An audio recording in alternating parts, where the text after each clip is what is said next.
so it's not as big as what we were doing at Bombardier.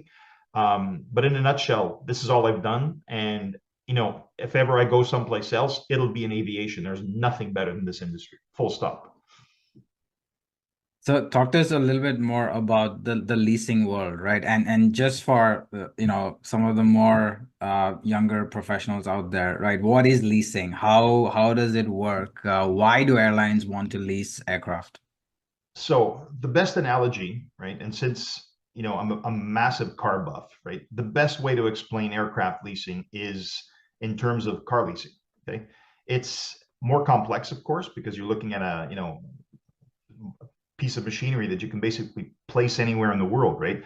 But it's effectively the same. You're basically renting out an aircraft, right, for a certain period of time, and you're paying a monthly rent on the aircraft, almost like if you were paying a leasing fee on the car.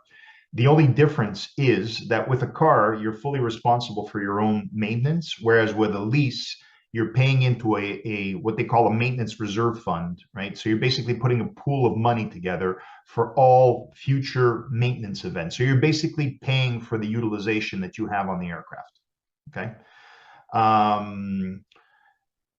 What most people don't know, and kind of hit me square in the face when I started in the leasing world, is that you know you'll fly, let's say, for example, we'll fly Air Canada here in Canada quite a bit, right? And they've got a whole mess of airplanes. And you look at these airplanes, they're branded, they got painted with Air Canada colors and everything. And you say to yourself, okay, it's an Air Canada aircraft, but who actually owns that aircraft? That's the question, right? And when you start digging in, right, very closely, start looking at fleet statistics and stuff, I haven't looked at this recently, but when I was looking into this type of information, we were nearing, 50% of the worldwide fleet was leased. Okay. There's some leasing companies out there that have, 1,000 airplanes in their book, like new orders and aircrafts that are out, flying all over the world.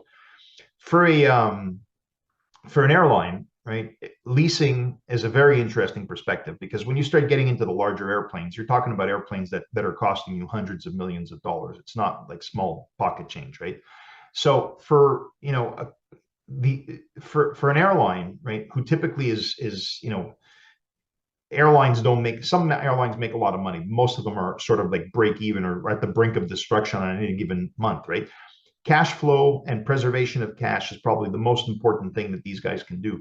So instead of spending $100 million or $150 million on a new airplane, right, to use for the next 20 years, how about, the concept of leasing something maybe for 250 or 300,000 a month, right? Plus another, 300,000 on maintenance reserves. And that's it. For the next 3 or 4 or 5 years, whatever, that's basically all you're paying, unless there's an unscheduled event on the aircraft. So it's about cash preservation. It's about, asset risk, because you never know if the airplane that you chose is going to be the airplane that you're going to need in 3 or 4 years from now, when, the market around you changes and you have to start looking at different routes and different cities around, you know what I mean? So it's very, very interesting for airlines.